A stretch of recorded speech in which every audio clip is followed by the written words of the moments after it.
the recording started. Yeah, it is started. Okay, sure. Okay. So what did we see so far? We saw what is Docker and how it is different from normal virtual machine. Right? Any doubts so far? Have we gone through all the videos? Have we gone through all the documents so far for Docker?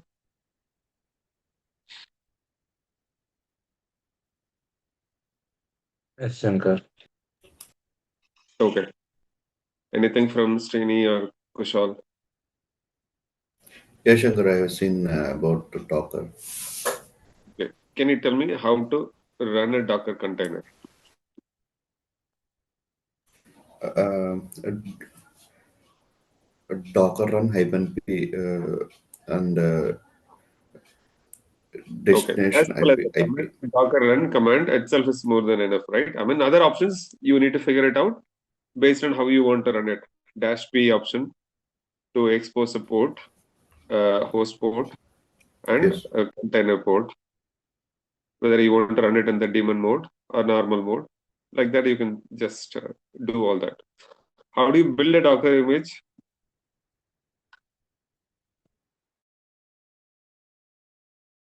You build a Uh, Docker image.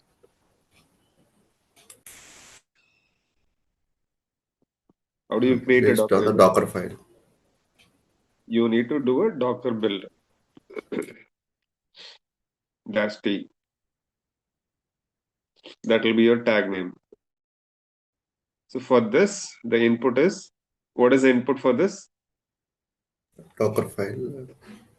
Yeah, Docker file, and you should put a dot in the end, or you should put the location of your Docker file in the end, so that whatever is mentioned in the Docker file, you will be able to create an image out of it.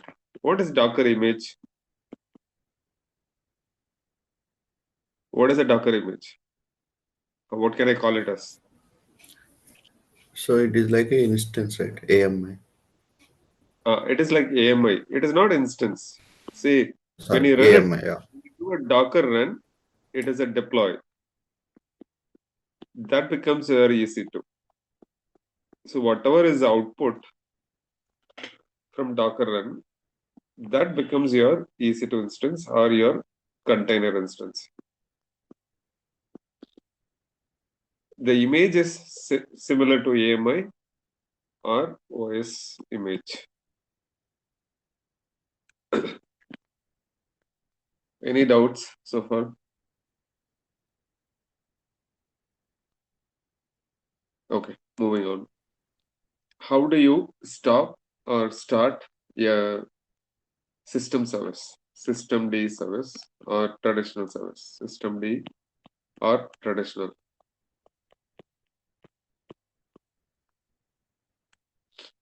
Quick. How do you start a service, system service? System CTL. A service command before rel 8 or after rel 8, it is only system CTL. Still, system commands work. System CTL and service command are same. There is no difference at all. Okay, clear? Yeah, Shankar. Yes, Shankar. Okay. Okay. How do you deploy your code? This is very important. So please focus on it. How to deploy your code onto the service.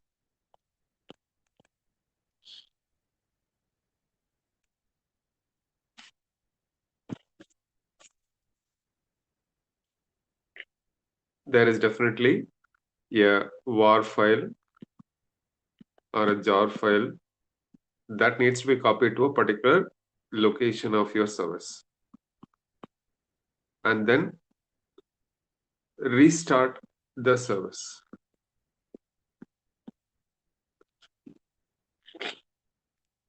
Is it clear? Or you want an example for this?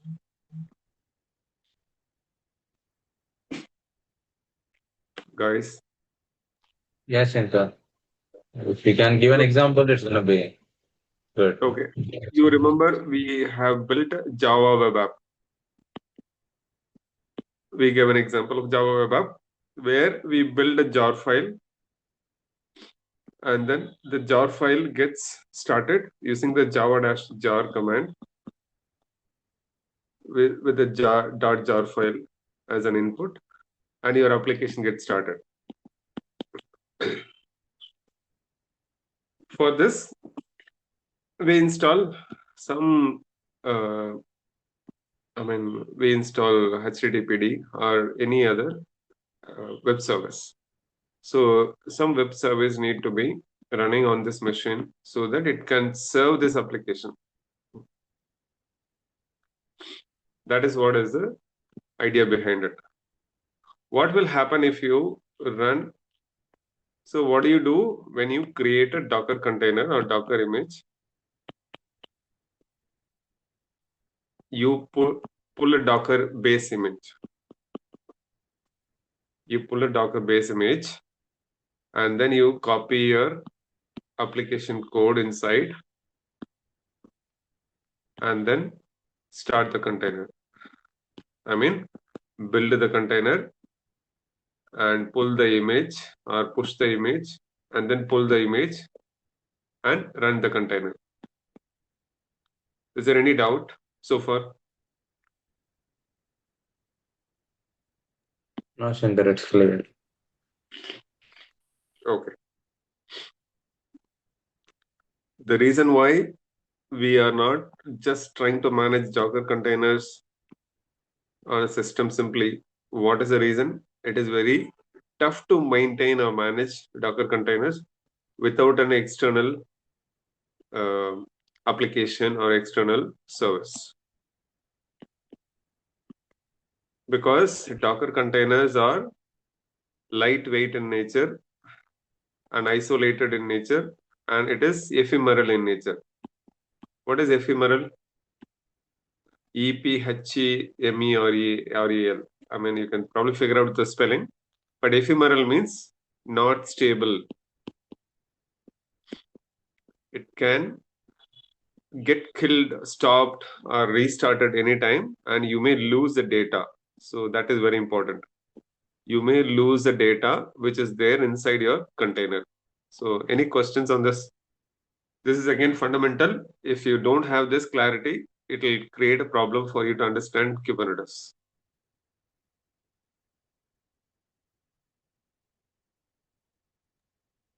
No, Shankar, it's good. Okay. So you run multiple containers inside a system, inside a simple application, or inside any big application. What is required for you? You need to have some connection between these containers. You should probably use some data from this particular one. You should probably give some data from here to there. For example, if you think about banking, anything that you get from customer as a deposit, that gets updated, and then when somebody is withdrawing, the same guy is withdrawing the money, right? If he is withdrawing the money, this should get updated to this guy. So like that, maybe everything is connected to a database. This database information you must be able to pull it or push it anytime through the front end. So many networking connections, interactions should happen between the containers. So all these strategies, or maybe the funda behind the networking connection, everything can be done inside Docker itself.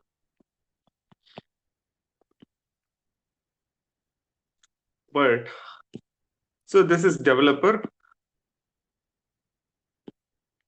So this is developers activity. Developers whole and sole responsibility of creating the Docker file, managing the Docker file, doing anything on the Docker file. They don't directly work on the Kubernetes, but they do everything on the Docker. So is it clear? Yes, Shankar. Yes, Shankar. Then why Kubernetes, right?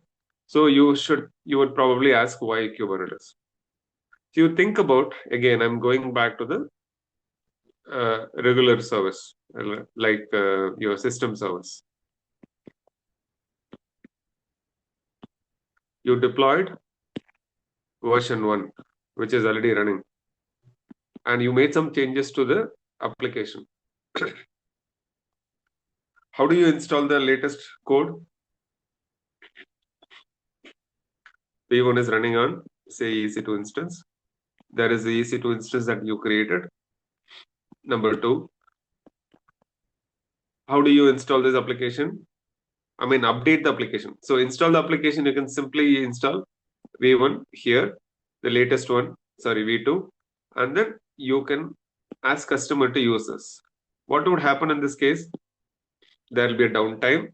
You need to provide a different IP address or the host name in order to access the application.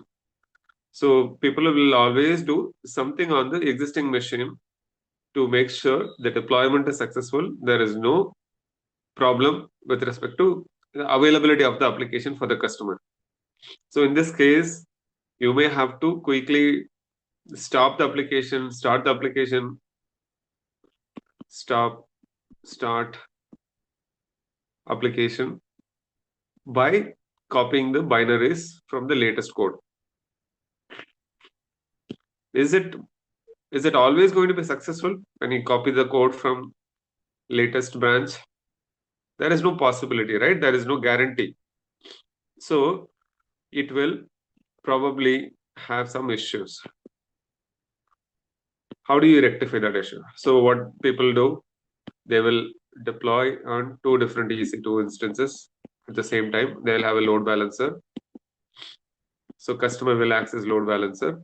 He will go to this service. And when a new application comes, they will install here. They will stop the connection to this. And then later on, they'll route the traffic to here. And then they will install V2 here. They will again route the traffic here. So sometimes the traffic is given only to one server, one particular server.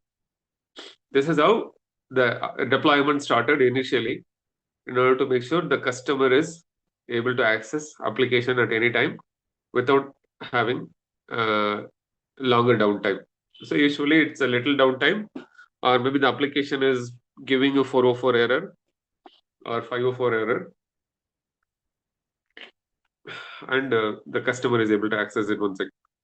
Slowly, it became too many applications. Say, for example, on a single EC2 instance, or multiple EC2 instance, tens of services deployed. What happened? System is not able to withstand the pressure, withstand the CPU or memory utilization. So slowly they started going towards finding out how to deploy using Docker containers, how to use containers, or how to use Docker containers. They isolated the service. They started creating the Docker images, copying the code to the Docker images, and started the application. Now, again, the same problem, right? How do you deploy a service to a Docker? You need to restart your container in order for the latest version V2 to be deployed on the container 1. So like that, since it is a lightweight, and then it is a very small application, all the applications are split across multiple versions of containers. That's why we call it as microservice. What is microservice? Say, for example, if your online application also, login 1, registration 1, cart 1 application, and billing 1 application, payment gateway is 1 application, 1 small application, and customer support 1 application. Any other specific electronics, that 1 application. Like that, different small containers started introduced. all these containers, managing these containers will become difficult. Even if you want to install one version update here, you have to restart the container, you have to stop the container, you have to install the container, and give access to the customer. So this added so many headaches to the developers. So we started looking at different alternatives. That's where we came up with Kubernetes. So wherever you go, there are three fundamental concepts. Along with that, cost optimization and performance and security, high availability, high scalability, fault tolerance. So these three are always there in order for the customers to reliably access the application. What do you mean by reliably? No change in the behavior, no performance issue, no difference in response time. So many different things that you need to make sure if you want to have a reliable application, reliable service running. Any doubts so far? No, Shankar, clear. Shankar. Yeah. Okay. When we go to Kubernetes, see in Docker, we say that it is a Docker file, right? Docker file is the one which is used for copy the code and run a new version of the application. So we need an external system to manage, right? So we figured out a way to run the Docker container using a simple YAML file. So basically, there are two things. One is Kubernetes master and Kubernetes worker. So worker node. This is also node. When I say node, it is basically EC2 instance or a VM. So any VM or even any physical machine can be called as node, but inside whatever is running container is called, what is it called? Pod. So node is something which is EC2 machine. Pod is something like a container. So you must be familiar with these terms for now before we really do a deep dive into Kubernetes.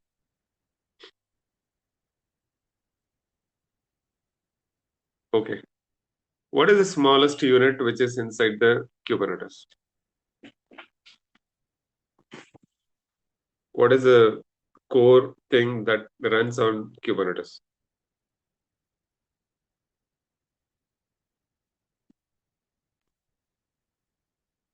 Can you guys hear me?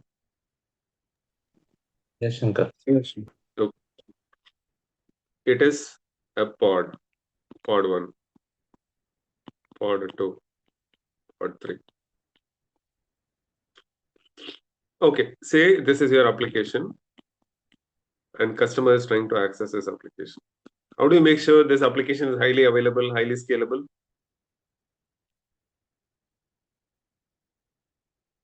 So P1, if for some reason P1 is going down, what can you do in order to create another version of this?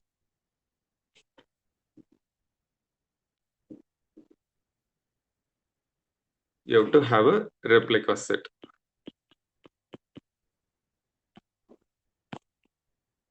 Okay, do you guys remember what is host port?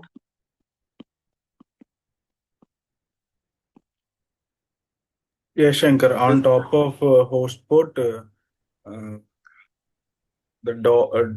Docker things will be placed, Shankar.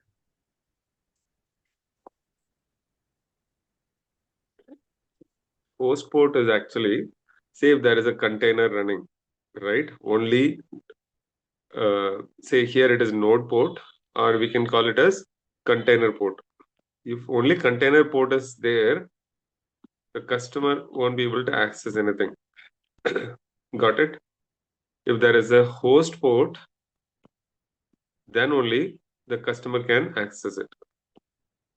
Host port is nothing but exposing or making sure this container is ready to be accessible for outsiders. Making it externally available is something we do using the host port. But inside your Kubernetes, you need to run it as a service to expose this application.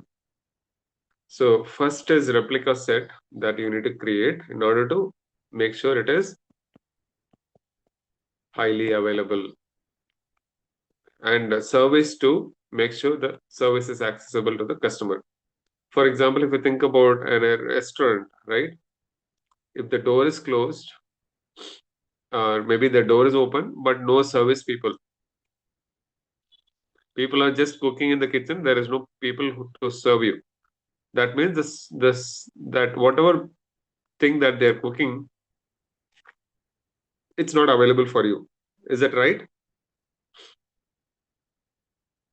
In order to make the products or the food that is cooked, there must be another person available to serve to the customer. So that is what is called service.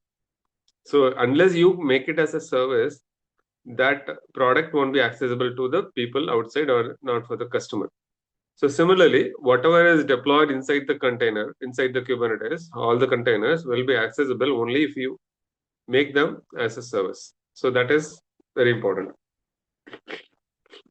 First is pod, second one is replica set, third one is service. How do you make application highly scalable?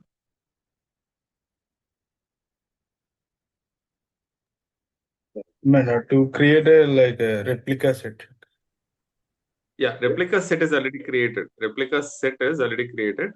You have to do auto scaling based on some metrics. What are those metrics? CPU, memory, whatever you call it as. Whatever metrics that you can actually monitor, using that metrics, you can do auto scaling. Okay, any doubts?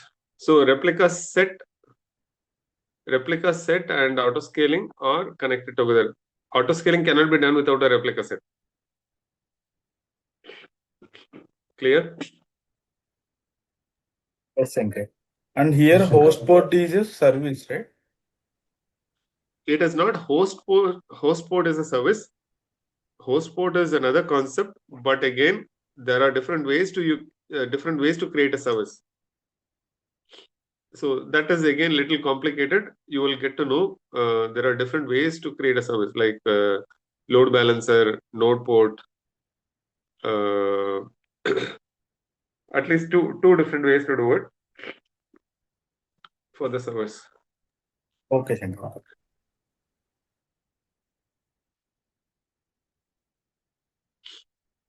Okay.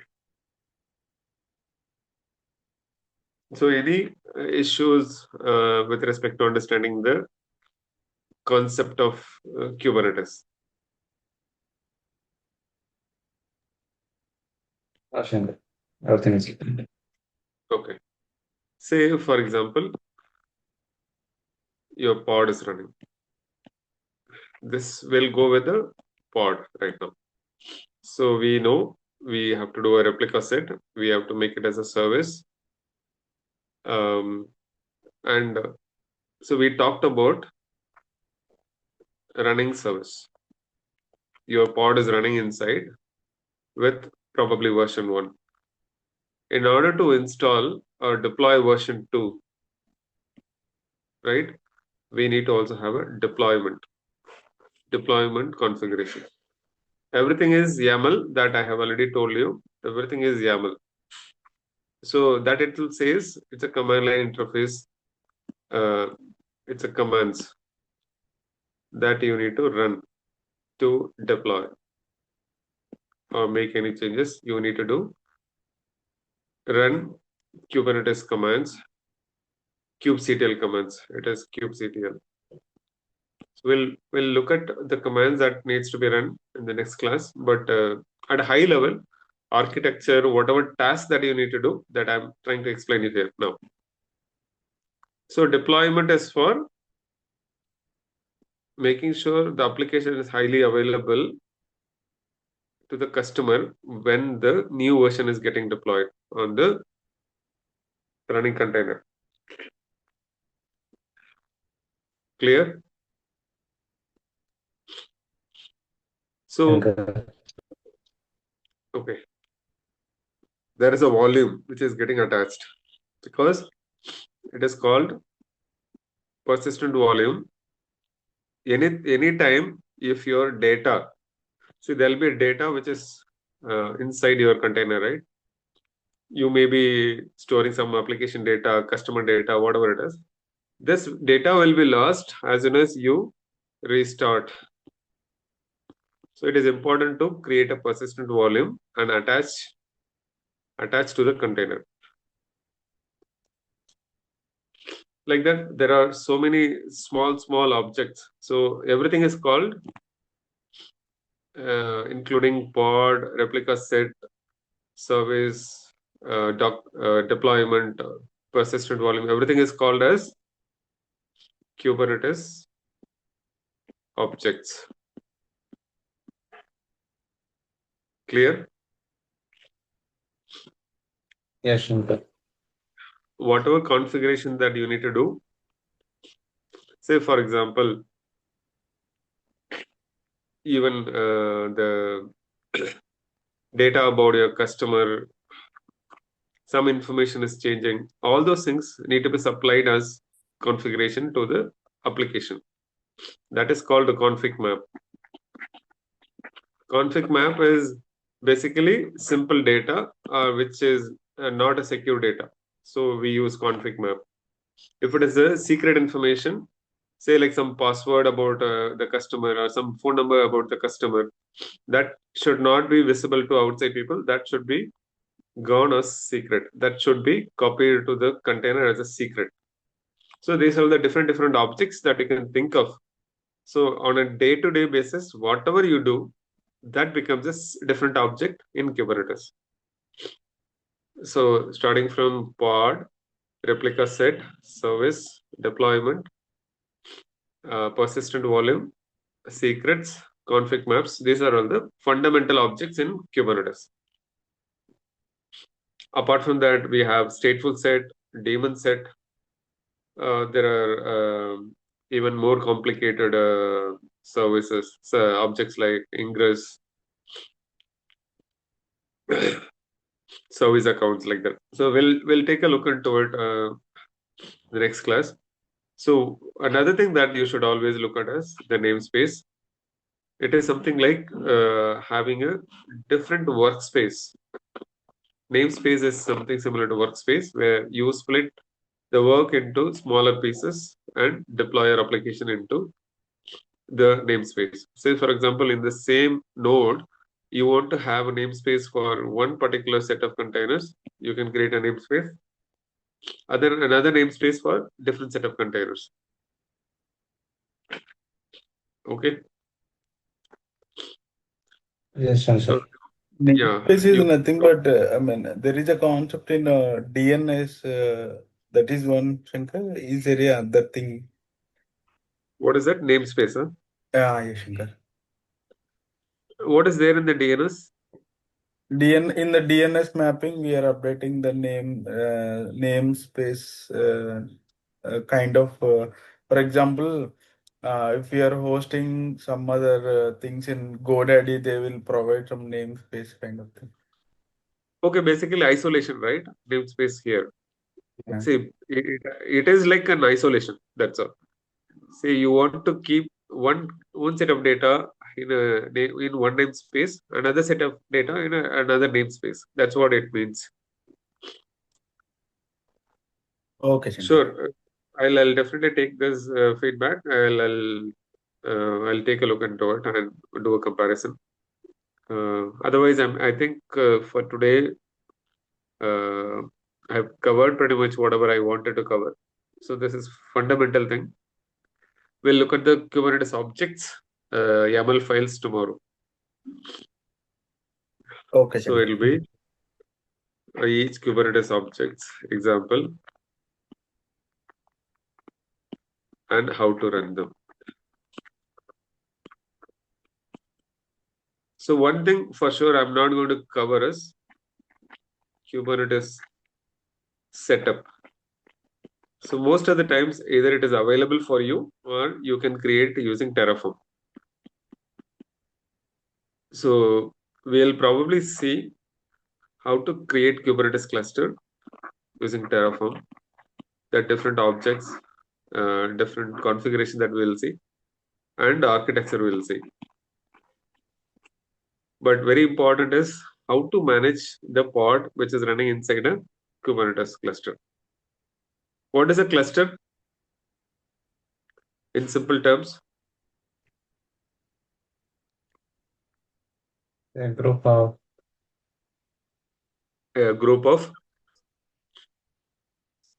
group of virtual machines connected to each other and behaves like a single machine.